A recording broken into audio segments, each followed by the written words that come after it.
chegar à verdade, para conversar um pouco sobre as lições que Jesus nos deixou. Vamos assumir uma posição bem confortável na cadeira, relaxar, tirar um pouco da cabeça tudo aquilo que ocupou a nossa atenção no dia de hoje, as preocupações que todos nós temos.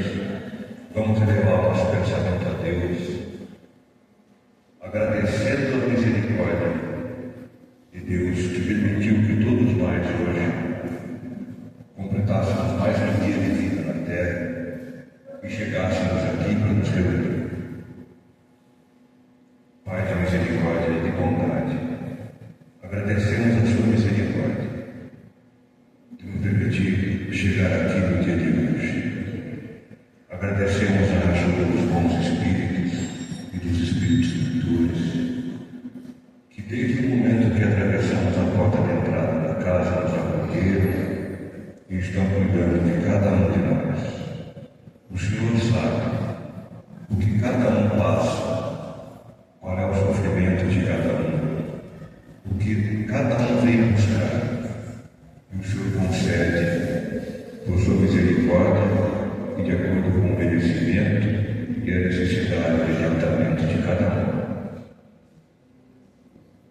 Pedimos que os amigos espirituais que aqui nos acolhem cuidem de nós, nos intuam para que possamos nos esclarecer, aprender as lições que viemos buscar e com elas nos tornarmos pessoas melhores, cristãos melhores, possamos todos nós ser seus agentes de transformação do planeta.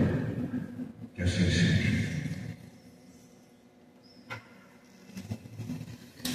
A proposta de hoje é nós conversarmos um pouco sobre esse momento que a Terra está passando.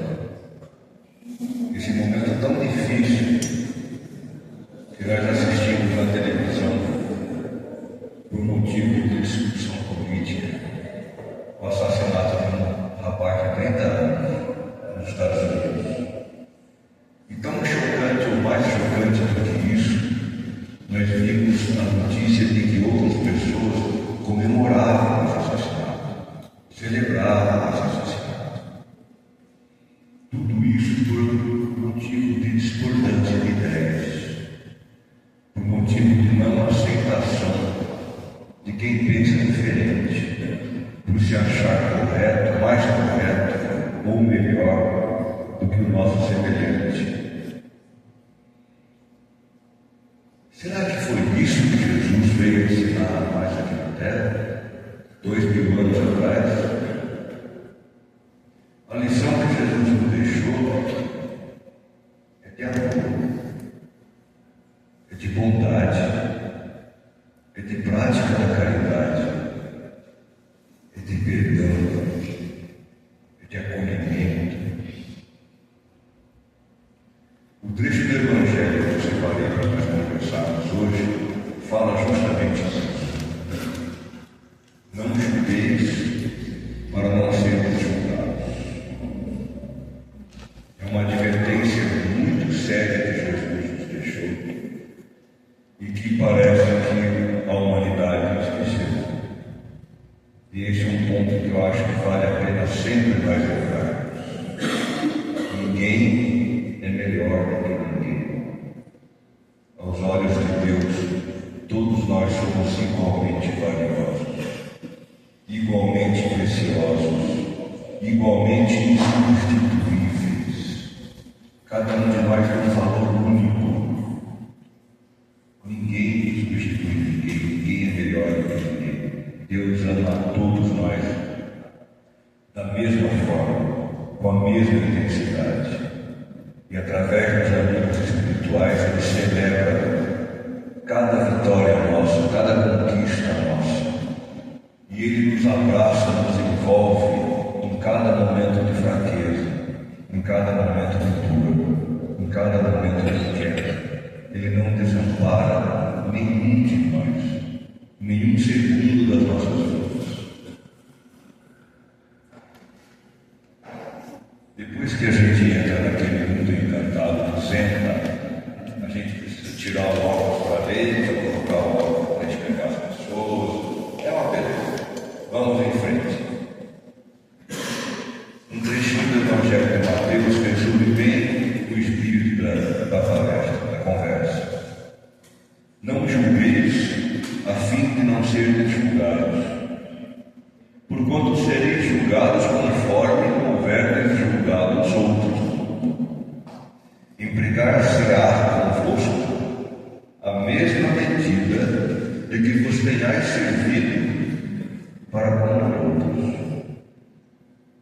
Então, a mesma medida, o mesmo rigor com que nós julgamos o nosso semelhante é a medida que vai ser usada para quando chegar o momento do nosso julgamento.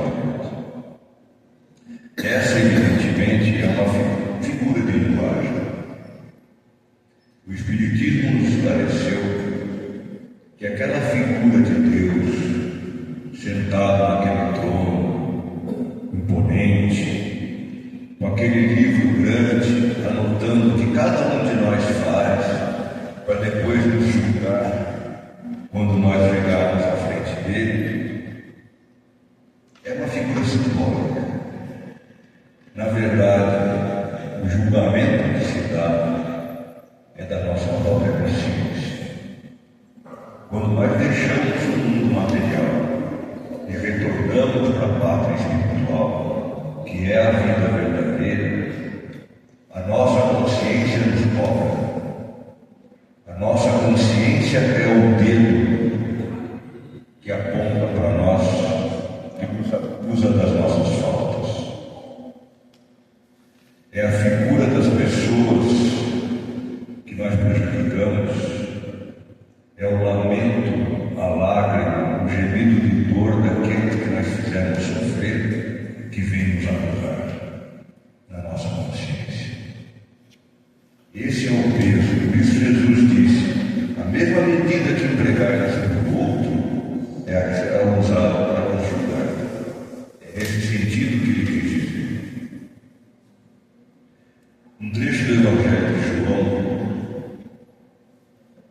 resume tudo o que poderia ser dito a respeito disso, e acho que muito mais, porque ele é tão direto e ao mesmo tempo tão completo. Ele é capítulo 8, versículos 3 a 11 do Evangelho. Os escribas e os fariseus trouxeram a Jesus. Eles queriam testá-lo, eles queriam levá-lo a negar, a contradizer a lei da época, para que eles pudessem acusá-lo de um crime no sinédrio e levá-lo a julgamento. E Jesus, sabendo disso, não permitia cair nessa armadilha. Ele foi testado várias vezes no curso da sua passagem na terra. Este é o registro de uma dessas tentativas. Os escribas e os fariseus levaram a Jesus uma mulher pega em adultério. Colocaram-a no meio do povo e disseram: Senhor, esta mulher foi pega em adultério. Pela lei de Moisés, a pena é a lapidação. A lapidação é a morte por apedrejamento em praça pública. E todos eles, ansiosos com suas pedras na mão, falavam: o que o Senhor diz? Devemos cumprir a lei ou não?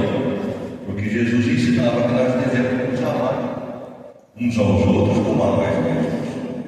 E essa ideia de amar um ao outro como a nós mesmos não aceita muito esse conceito de lapidação, de apedrejar até a morte. Eles testavam Jesus por isso.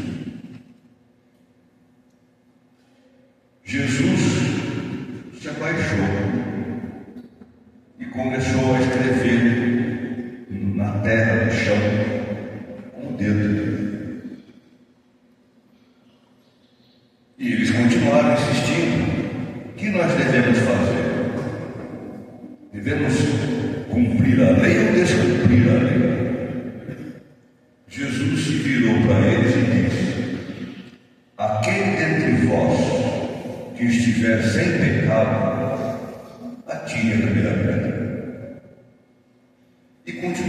abaixou a cabeça e continuou a escrever no chão. E eles, diante da postura de Jesus, se desarmaram, se envergonharam, soltaram as pedras que carregavam e, um a um, começando dos mais velhos, foram embora. Só ficou a mulher adulta na praça com Jesus.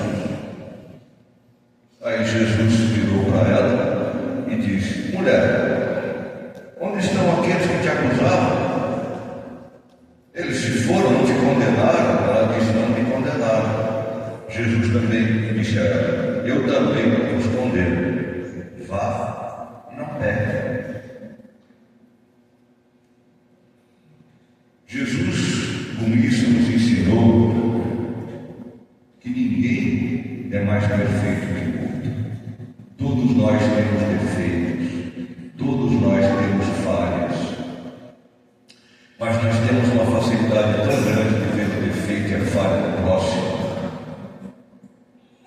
Acho que só é grande como a indulgência que nós temos com as nossas próprias falhas.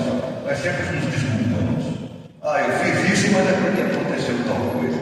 Eu fiz isso, mas foi ele que provocou. Nós sempre temos desculpa para os nossos erros. Nós temos aquele dedo vigilante para as falhas da nossa voz, para o erro do nosso semelhante. Quando Jesus diz: aquele que estivesse em pecado, tire a primeira pedra, ele mostra que todos nós somos falhos. Todos nós temos que aceitar os defeitos do próximo, porque nós também temos muitos defeitos. Às vezes não vale, até mais que o próximo. Nós ficamos preocupados com o defeito dele e temos 10, 20 defeitos piores que nós cultivamos todo dia e fazemos de conta que está tudo bem. Quando Jesus era testado pelos escribas e pelos fariseus, ele se abaixou no chão e começou a escrever. Vocês sabem o que ele escrevia no chão? Ele escrevia o pecado de cada um dos acusadores da luta, que ele sabia. E ele escrevia de uma forma que cada um conseguia ler o seu pecado, não do próximo. Por isso, quando ele diz: aquele de vós que estiver sem pecado, tire a primeira pedra, todos se envergonharam, porque viram que todos eles eram pecadores, e eles queriam espiar a culpa deles no pecado da adulta. Mas muitas vezes os pecados deles, e o evangelho dos pais eram até piores. A lição que Jesus nos deixou é essa: ao invés de apontar o dedo, devemos abrir os braços, acolher mais, compreender mais, julgar menos. Jesus nos pediu que amássemos o nosso semelhante, ele não pediu mais que isso. Como é difícil, como no dia a dia a gente deixa de colocar esse amor em prática, e a gente é impaciente, a gente quer provar que a gente está certo, a gente não quer perder uma discussão. E estar certo não é mais importante do que estar em paz. E a gente está em paz quando a nossa consciência não tem do que nos julgar. Quando esse dedo interno que a consciência tem não se volta para nós e fala: você tratou mal aquela pessoa. Isso quer dizer que nós temos que ser coniventes com o erro? Não. Se Jesus veio aqui para nos impulsionar para o progresso, para a prática do bem, ele não quis dizer que nós devemos fechar os olhos para o que está errado, porque o progresso, a evolução espiritual, ela não é uma maratona,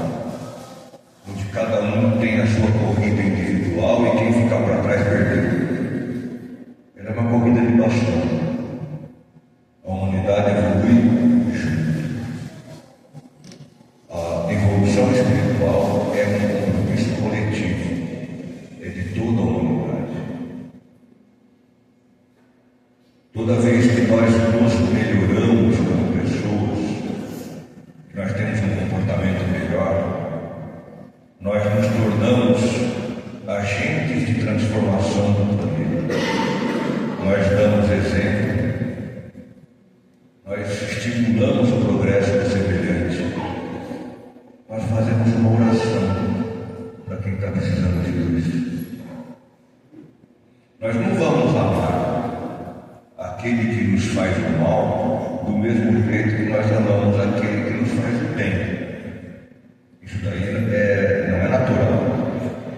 Mas você amar quem faz o mal é você pedir a Deus por ele que lhe dê luz.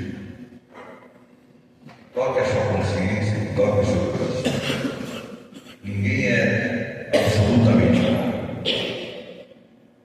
Quando nós vemos uma coisa errada, e aí vai para a situação de quem tem uma posição, vamos dizer assim, de orientação, de poder, de mando, e não falo isso de cargo, de polícia, nada disso. Quem tem a posição de poder pela lei tem mais responsabilidade ainda de coibir condutas erradas, porque as condutas erradas afetam toda a sociedade. Mas eu falo poder de mando, ascensão de poder nas relações familiares, os pais em relação aos filhos.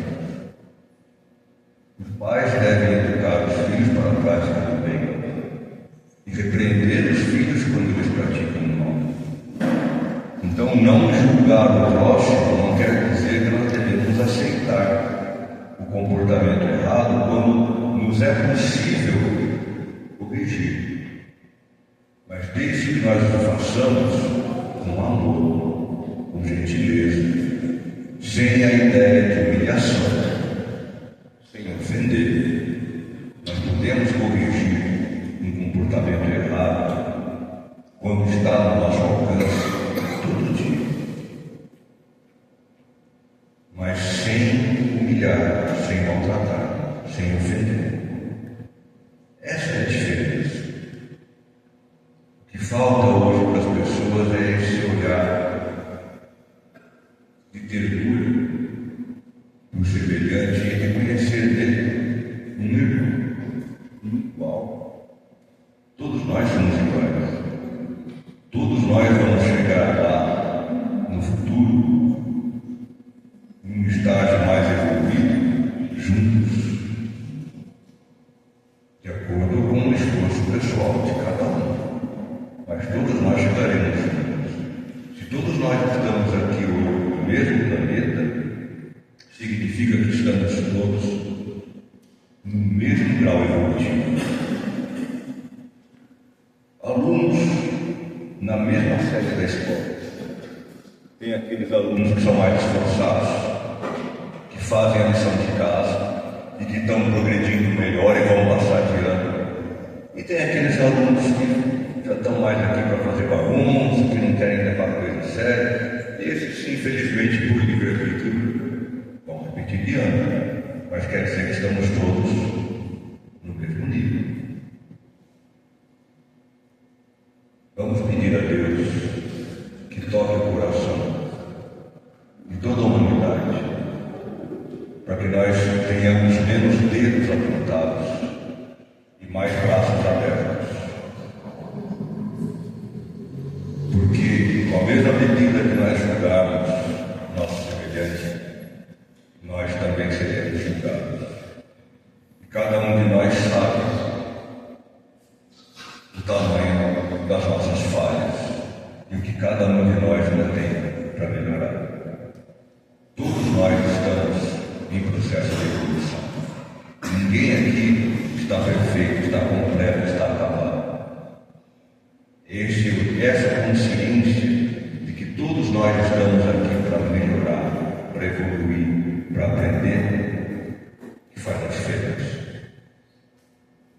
Muito obrigado a todos. Deus abençoe cada um de nós.